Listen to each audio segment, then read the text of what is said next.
Hey guys, so we're back for part 2. If you watched part 1, that's great. If you didn't, my name is Jordan. I'm from Weller Health Education with Lehigh Valley Hospital. So in part 2, we're going to continue talking about vaping. We're going to cover these topics in more detail.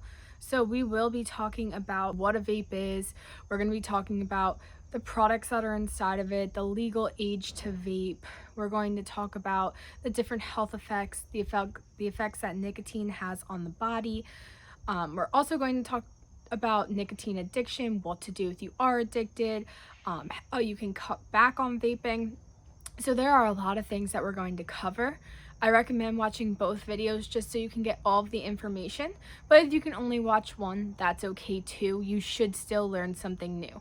If you don't learn something new, I hope it's a really great review of just talking about vaping and learning a little bit more about it.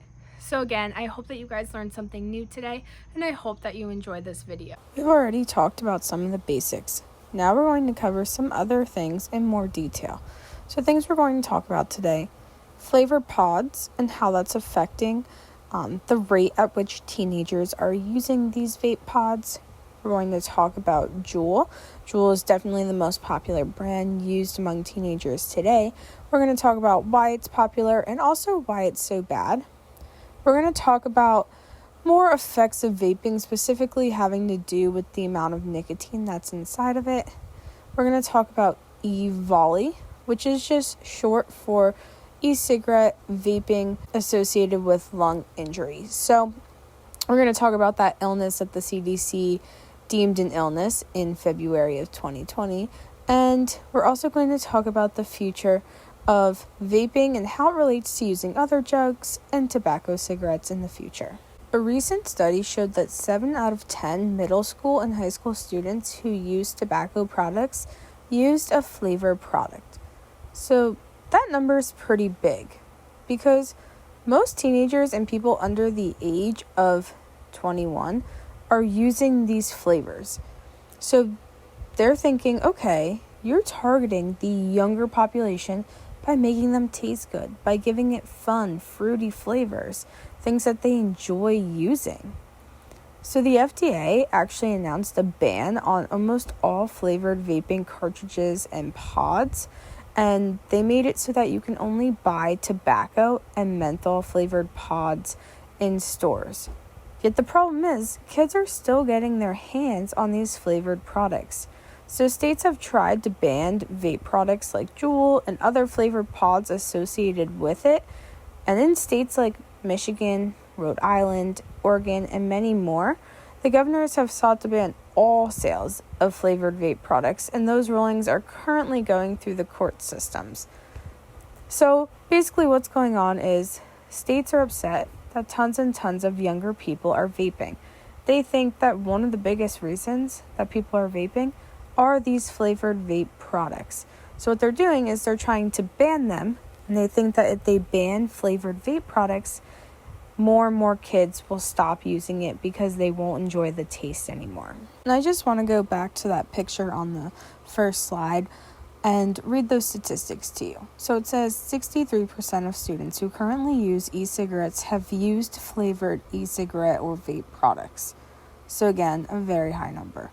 61% of students who currently use hookah have used flavored hookah. So I go into a lot of schools where hookah is a popular product that is being used. Hookah is still a tobacco-based product. It has nicotine in it. It is still highly addictive. And there are flavors that go with hookah products. And you can see that 61% of students who use hookah are using those flavored products. And 64% of students who currently use cigars have used flavored cigars. So again, a lot of young people are using the flavored products, probably because it tastes a lot better than the tobacco flavored ones. So all of these companies are making flavored products just to gear them towards the younger population, knowing that they can get them addicted to their products a lot easier. So what about this Juul thing? So I get tons of questions about Juul, or what is Juuling. So Juuling is vaping.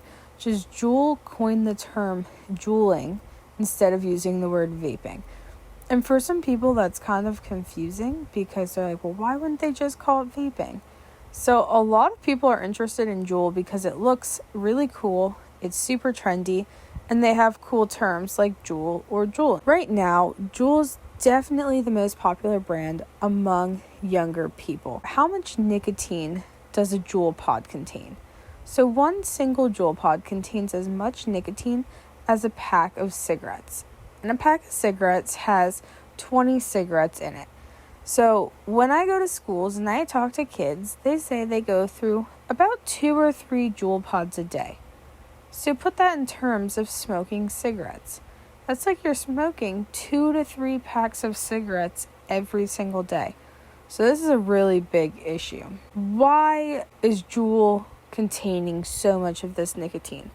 So all Juul vape products have high levels of nicotine because they're one of the few vaping companies that use nicotine salts. So nicotine salts allow particularly high levels of nicotine to be inhaled a lot easier, and it causes less irritation, so like less coughing and burning than freebase nicotine that has traditionally been used in tobacco products, including other vape products and e-cigarette brands. So basically, people are like, well, Juul is much easier on my lungs. It's easier to use. It doesn't irritate me. It doesn't make me cough. So that's why a lot of people are using it, because it uses those nicotine salts.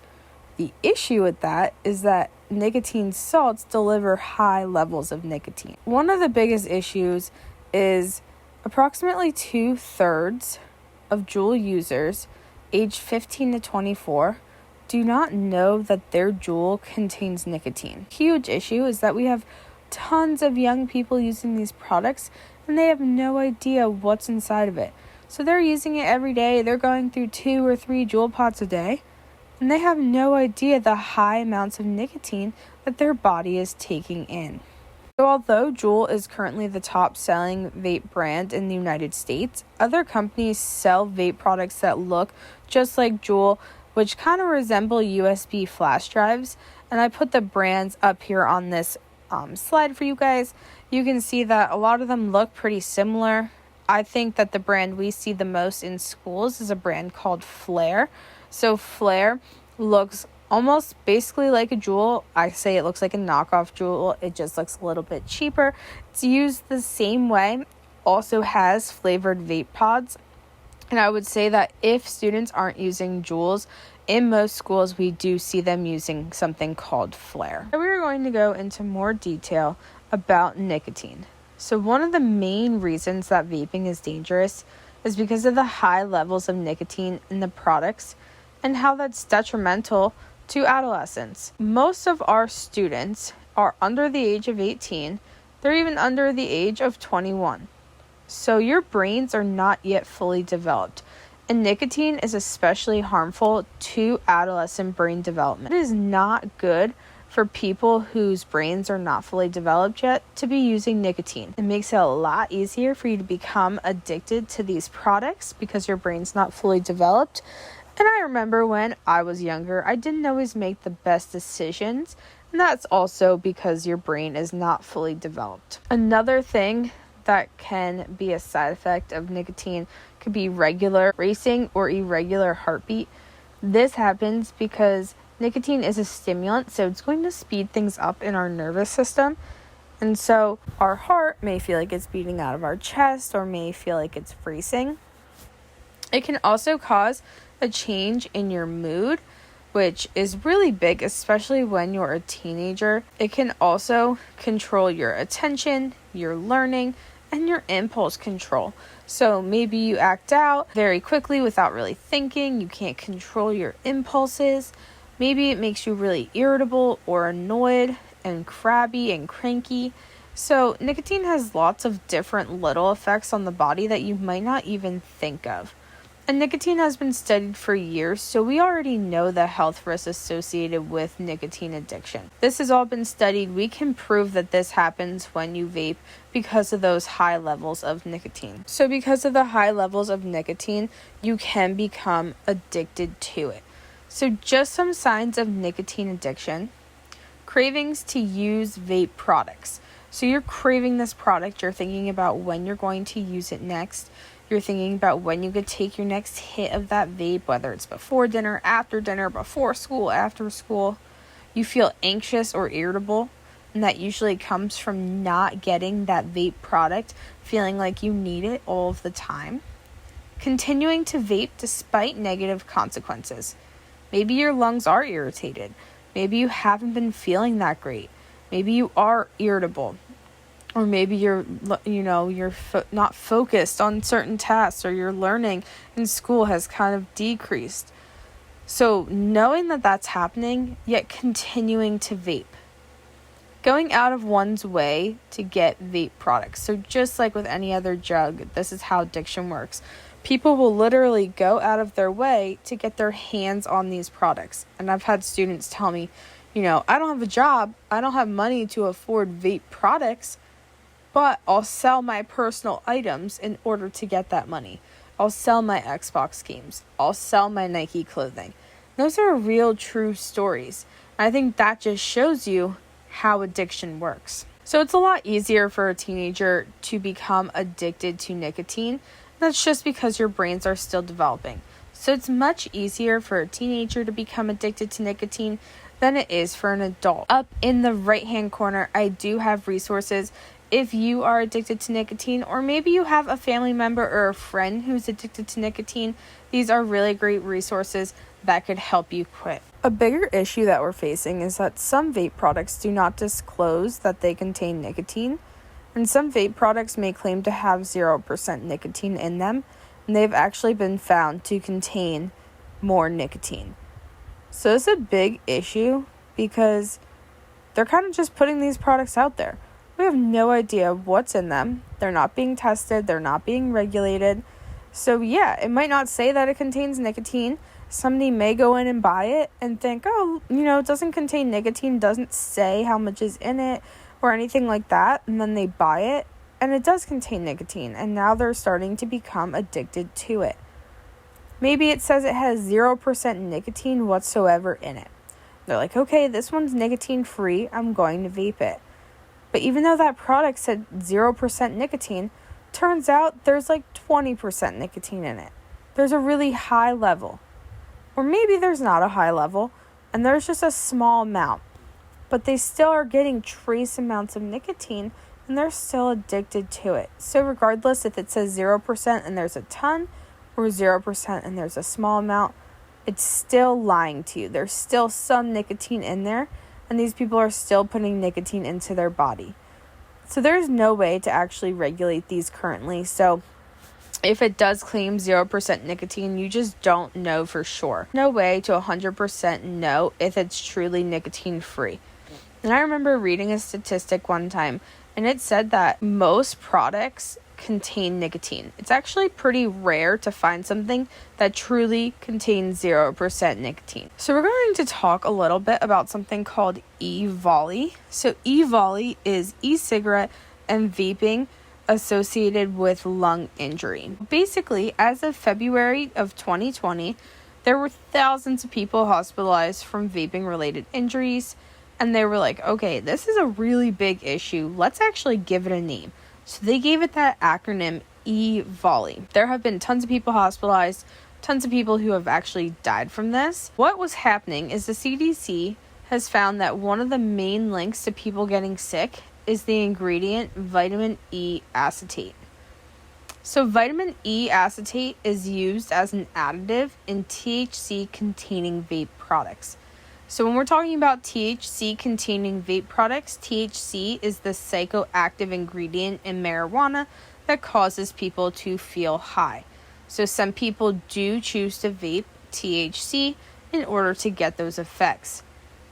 Now when people hear, well, it's just vitamin E. Why is vitamin E making people sick?